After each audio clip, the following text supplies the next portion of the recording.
Welcome back. You're watching NewsX. My name is Vineet Malhotra. Pakistan's top leadership is scrambling to gain hold in the wake of India's strong diplomatic response to the Pahalgam terror attack. With emergency meetings and committees formed in an attempt to curtail the damage, Pakistan's Minister Khawaja Asif has now made another remark on an international forum. Just a few days after admitting on live TV to Pakistan sponsoring terrorism, Khawaja Asif has now revealed that Pakistan is ready to use nuclear weapons amidst tensions with India. Attempting to defend Pakistan's aggressions and reinforcement of forces, the minister also claimed that an Indian military incursion was imminent, due to which the measures have been taken.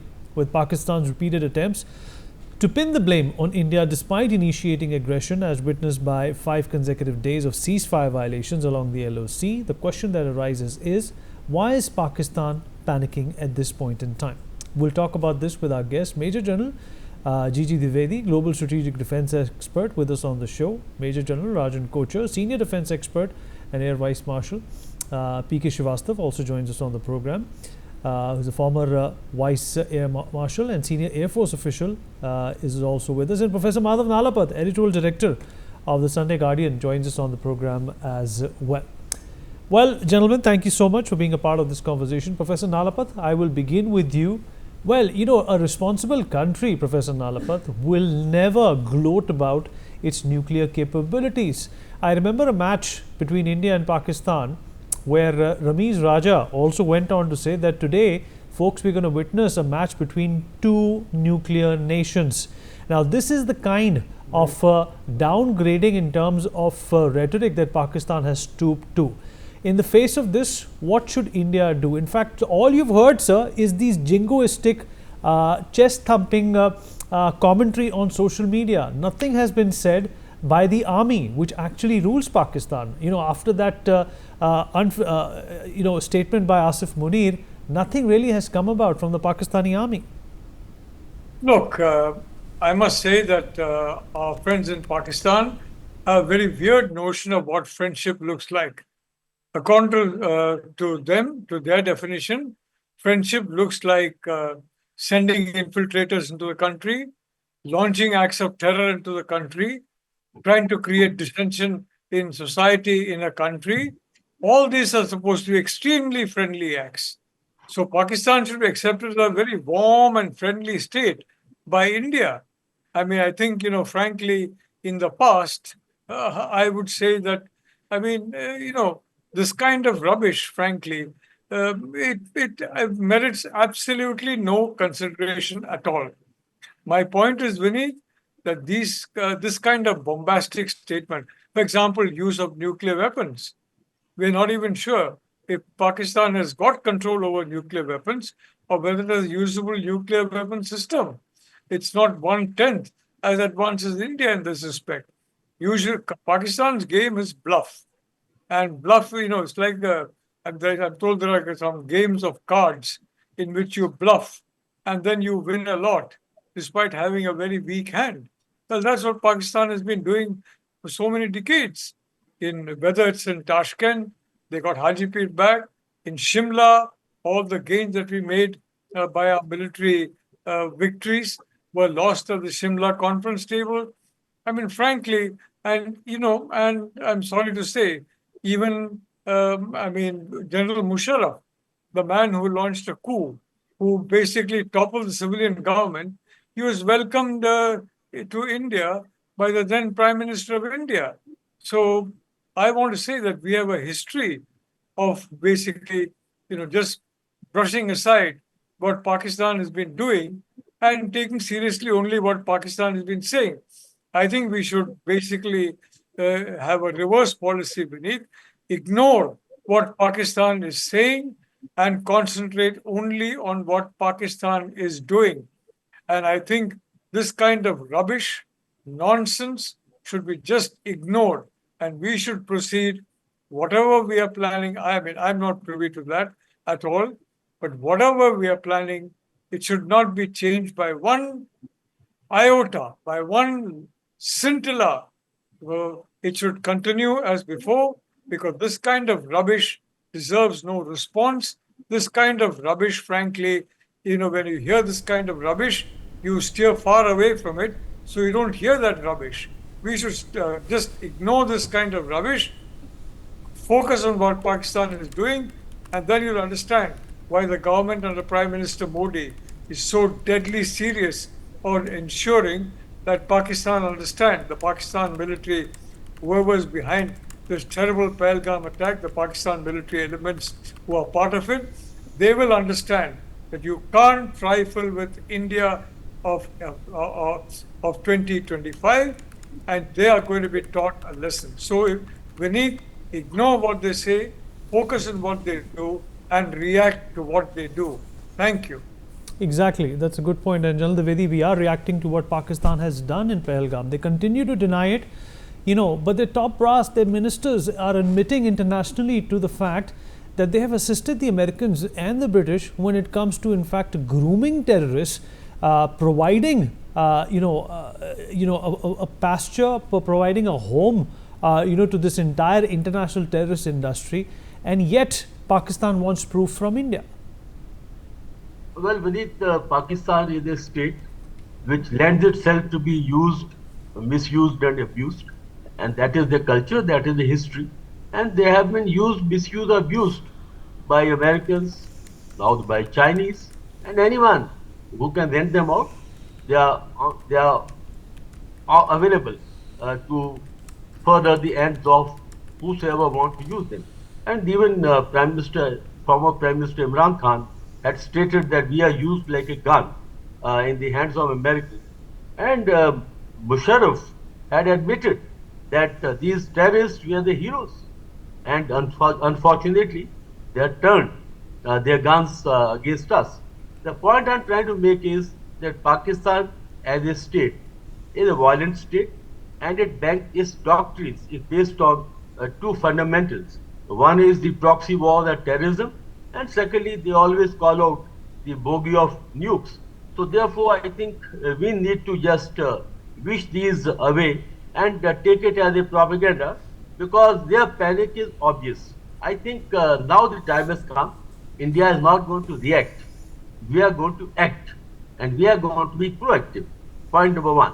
Secondly, I think our doctrine of restraint, I think we have dumped it, and it's going to be doctrine of maximum use of our potential to teach Pakistan a lesson.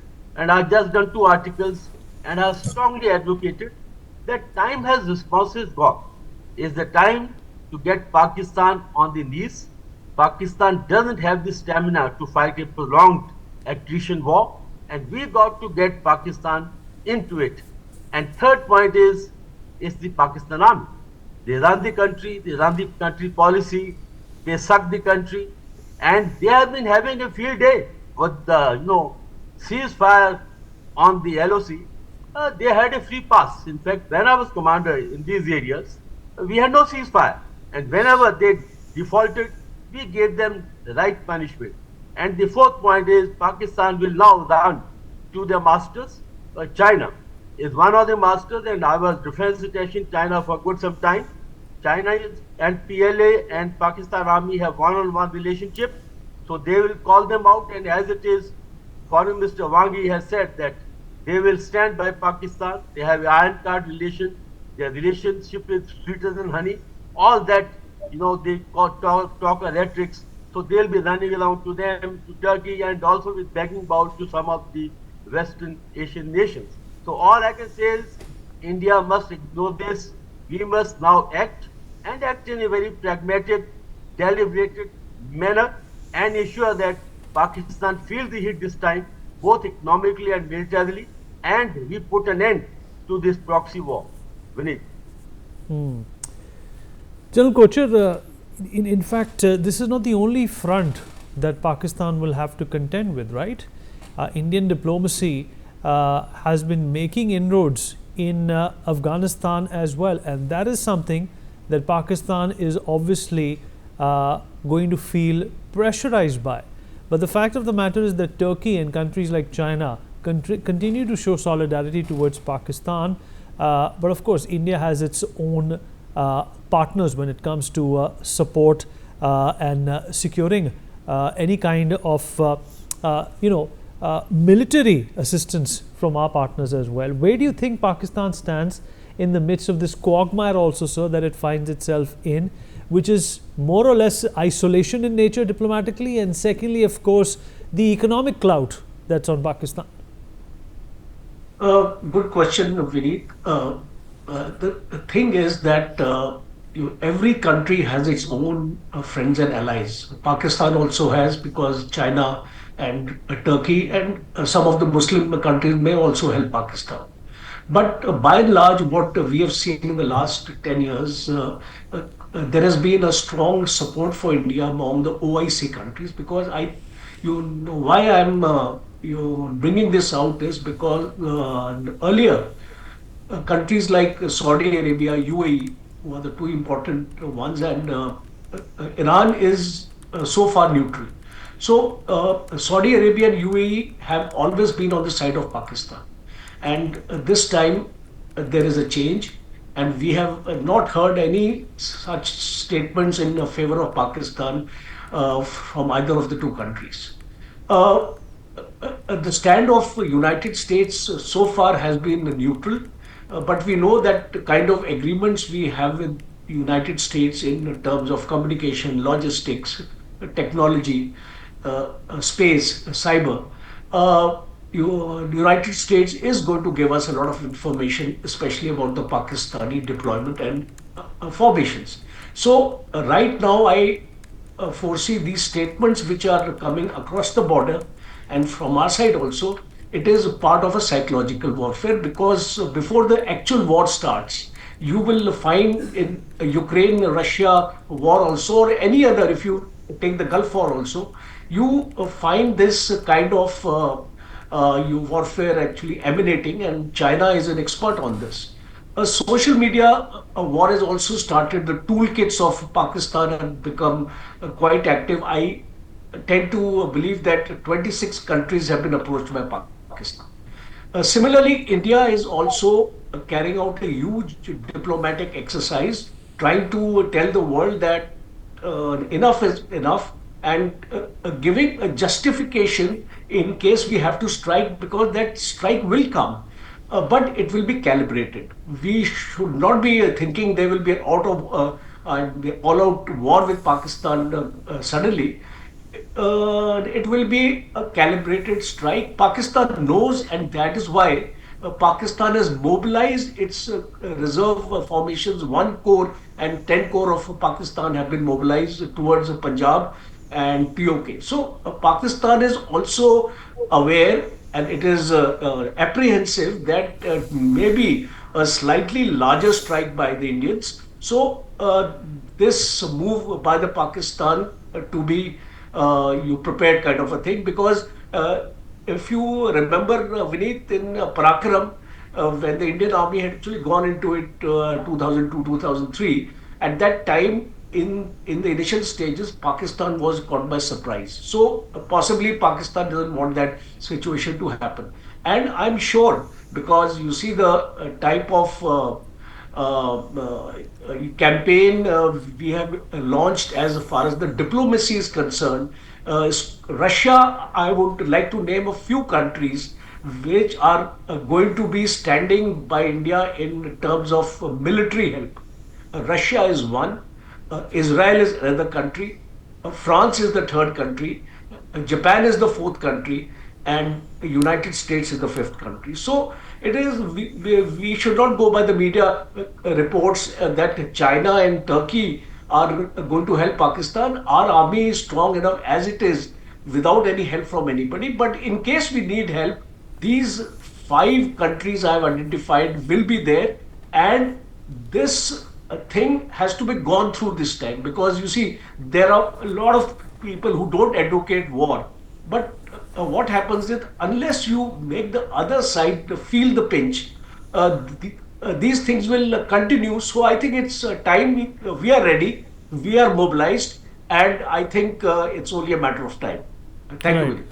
Vice Marshal Srivastava, how desperate is Pakistan at this point in time to prove a point to India, and how do you think that they are actually ducking the concept of reality in terms of realizing that when it comes to conventional war, they will not be able to sustain that kind of a momentum for a very, very long time. And plus, the economic strain that the population is also going to feel when this war starts is also something that they will not be able to ignore.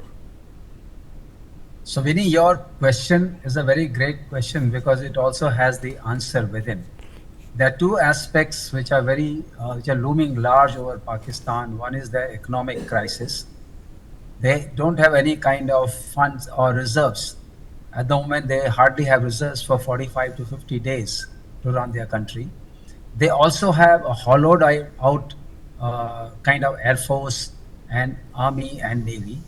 Their major fighter component, that is F-16, is dependent on the recently assigned package by the United States of America of $470 million.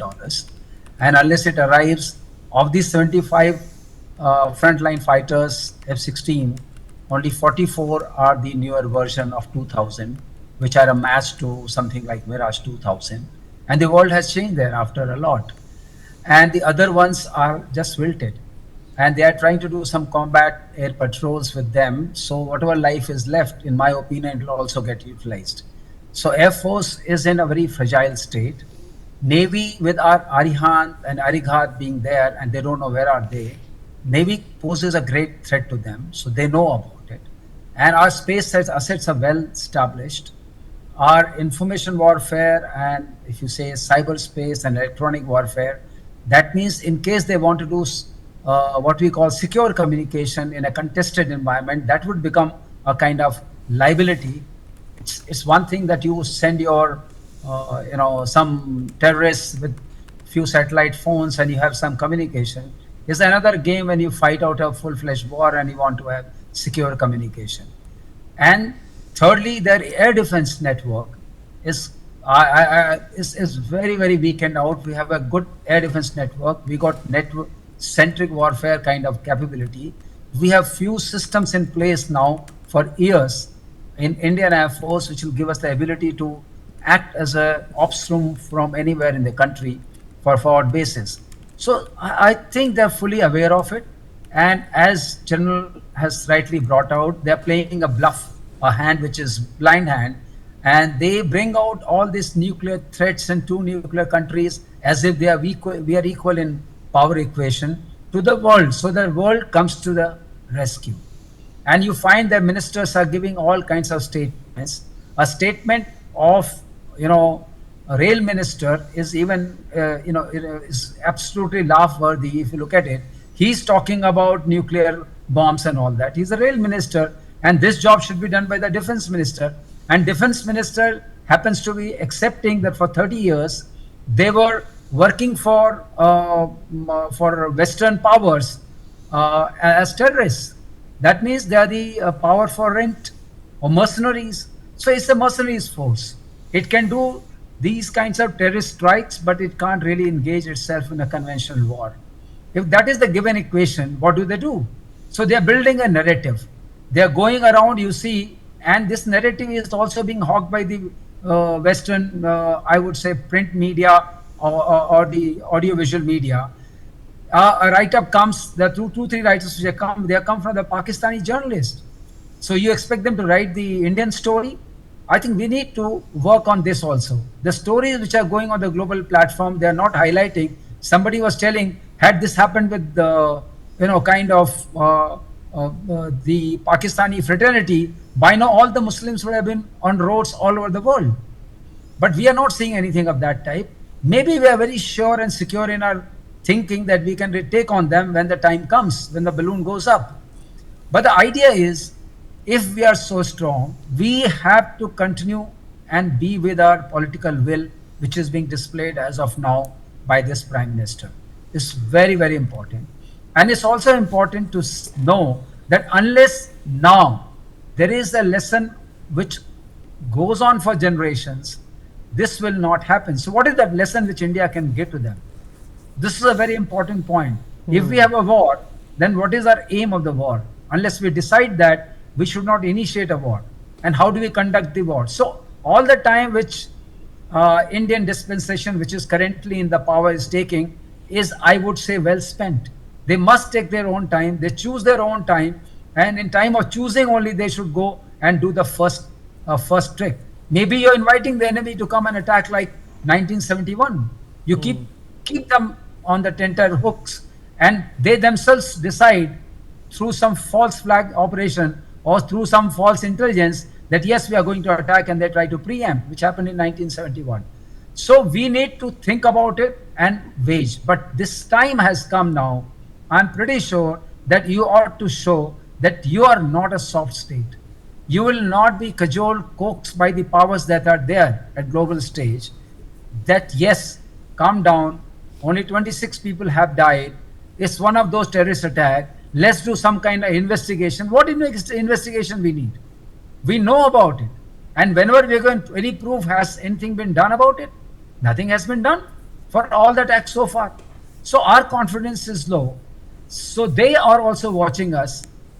Everyone is saying, and as rightly has been brought up with General Kocher, we have the foundational agreements with the United States of America. Those are strategic in nature. So as far as US is committed to provide us military intelligence, provide us logistics support, provide us technology which is needed. So with all that things in our agreement already, we need to find out what is the way we are going to do.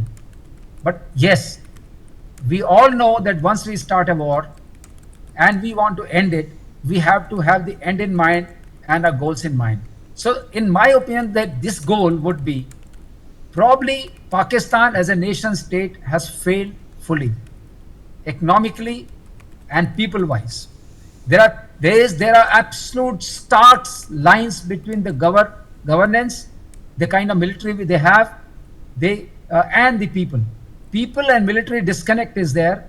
Military is ruling the people. Elected people have hardly any say in the matter.